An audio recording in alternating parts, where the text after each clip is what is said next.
Teisipäev. Hindrik satub hätta, kuid lõpuks osutub see hoopistükkis õnnistuseks ja võimaldab vääriliselt vastu võtta ootamatult saabunud suve. Suvi 1980. Pealinn on täiel määral häälestunud olümpiaregatile. Muust enam ei mõeldagi, muust enam ei räägitagi. Ühes sõprade Tuljo ja Peedoga on juba mõnda aega viibinud linnas ka noor Hindrik. Haltuurameestena on poisid võtnud osa linnahalli ehitamise lõpufaasist. Lihtsad tööd konti ei murra. Nüüd aga on suuremad ehitustööd saanud läbi ja kolmik võtab vabalt. Juuakse õlut ja lastakse suurlinna melul endast läbi voolata. Tänavail on näha ilusaid lääne autosid ja võõrapärase välimusega inimesi. Ka näe, raha on linna voolanud, ütleb Tuljo. Aga meeste taskuisse ei ole voolanud suurt midagi. Vaid natuke päevalilleseemneid ja poolik sigaretipakk piilub sealt vastu. Seepärast peab olema kokkuhoidlik ka õlle ja õllekõrvasega. Peavarju on mehed leidnud Tuljo vanaema kitsukeses kahetoalises korteris Mustamäel. Korteriomanik ise on külas sugulastel Narva-Jõesuu kandis. Varsti on ta tagasi ja ka mehed valmistuvad koju naasma. Hindrik tunneb, et linn ongi hakanud teda tüütama. Liiga palju saginat ja elevust. Mis teha, ikkagi olümpia. Enne lahkumist tahab kolmik oma silmaga üle vaadata palju räägitud ilmaime, vast rajatud ja juba ka avatud olümpiahotelli. Võimsana kõrgub enam kui 80 meetrit kõrge koloss ümberkaudsete hoonete kohal. Ehitise üleolev elegants ja luksuslikkus avaldavad muljet. Midagi nii uhket pole poisid kunagi varem näinud. Linnahall tundub olümpsi kõrval suisa kahvatu. Nii hotelli sees kui ka ees on hulgakaupa inimesi, kes erinevad teistest seltsimeestest silmnähtavalt. Nad kannavad teksapükse, nahktagisid ja tumedaid päikeseprille, mille tagant pole silmi näha. Nad räägivad õige valjult ja üldse kuidagi harjumatult vabalt, nagu oleks maailm üksnes nende päralt. On kuulda soomekeelseid sõnu. Hindrik tunneb, et tavainimene nagu ei sobigi siia. See on ju muinasjutu maailm, mida päriselt pole olemas.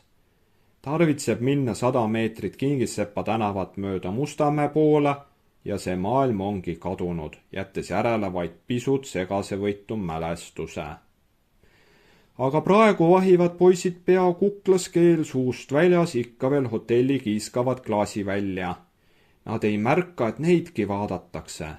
Üks igavlev vennike, vist mingit sorti hangeldaja, nagu neid praegu igale poole jagub, otsustab kolmikuga juttu teha. Et jutt jookseb hästi, leiab aset vennastumine. Lõpuks siirdutakse ühiselt hangeldaja venna korterisse, kuhu õhtu edenedes voolab igast linnaosast kokku muudki rahvast. Õnneks on tegu ruumika 3-toalise korteriga. Arvestades, et tüüp pole palju vanem kui Hindrik ja tema kaaslased, ei ole ta saavutanud just vähe. Ka kraam, mida korteriomanik lauale paneb, on tasemel. Väljas on juba üsna pime, kui Hindrik tunneb, et on tagumine aeg vajutada varvast. Natuke liiga palju on ta rüübanud neid imalamaitselisi ja kahtlasi välismaist päritolu jooke. Aga Tuljo ja Peedo on peaaegu ära kustunud ega taha kuidagi karku alla võtta. No jäägu siis pealegi sinna. Hindrik astub kargesse ühe. Värske õhk mõjub elustavalt ja takkab tõtakal, ehkki pisut pehmel sammul korteri poole kõndima. Jõudnud Mustamäe serva, kust on nende majani vahest veel kilomeeter või 2, märkab noormees ühtäkki enda ees teist hingelist, ainusse liilisel teekonnal. Saanud lähemale registreerib Hindrik eeskõndija soliidse vanema naisterahva, kel käe otsas suur tume kilekott, mille raskus ilmsesti kandja sammu aeglustab. Poolautomaatselt annab ka Hindrik kiiruses järele. Kuhu see mutike tolle kotiga nii hilja küll läheb? Miks ta ei kõnni tee keskel, vaid hoiab varjupoolsesse külge? Kas kotis on midagi väärtuslikku, juurdleb ta. Mõnekümne meetri pärast on noormees otse naise taga. Kõhukas kott kõigub nõrga käe otsas justkui pendel. See hämaruses peaaegu et hüpnotiseerivalt mõjuv liikumine aheldab jäägitult Indriku pilgu ja lülitab välja tema mõistuse.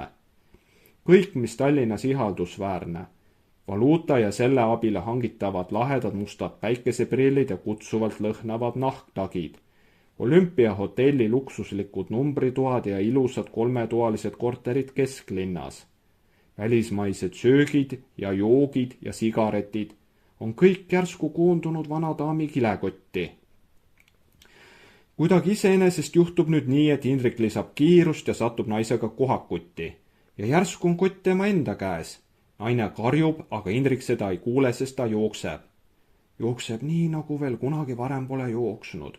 Jookseb Tallinna, aga ka iseenda eest. Jookseb kogu distantsi majani. Kui niimoodi joost on kõrvad helidele tõesti suletud. Trepikoja välisukse ees on mees täitsa hingetu. Õnneks on uks lahti. Pannes välja viimased jõuraasud, silkab ta kotiga 4. korrusele ja lööb siis korteriukse enda järel kinni, justkui jälitaks teda metsik kiskjakari, lootes korralikku õhtuveinet. Nüüd vajub mees kägaras vastu ust ja lõtsutab tükk aega millelegi mõtlemata. Seejärel ajab ta end püsti ja liipab värisevatel jalgadel kööki, kus embab huultega kraani otsa, et neelata ahnelt külma vett nii, nagu see talle suhu voolab. Indrek kuivatab tilkuva suu köögirätikusse. On aeg asuda revideerima saaki. Ta ei malda oodata ja kallab koti sisu robaki elutoa põrandale. Kuld ja väärisesemed see just pole. Pehmet ja kirjut pikakarvalist vaipa katavad hoopis toidujäätmed. Mida kõike seal ei ole? Ligased kartulikoored, jubedat haisu levitavad kalarapped, mingi suurema looma kehast pärit luud ja kondid, mille ümber on näha hooletu sööja hammastest puutumata jäänud punakaid liharäbalaid, eeskujulik valik täiesti mädanenud puuvilju ja ka mõned räpased klaaspurgid, millest ühes, juhtumisi selles kõige suuremas, loksub ebamäärast värvi õline vedelik. Otse loomulikult läheb purk põrandaga põrkudes ümber ja õli valgub vaibale. Selle haise jää palju alla kalarapete omale. Indrek vaatab koletut kuhja enda jalge ees ja tunneb, kuidas võõramaised joogid sedamaid tema seest välja tungivad. Seda Indrikut küll, ta on alles nii noor ja rumal, kõrvatagused veel ligedad, nagu ütleb ema.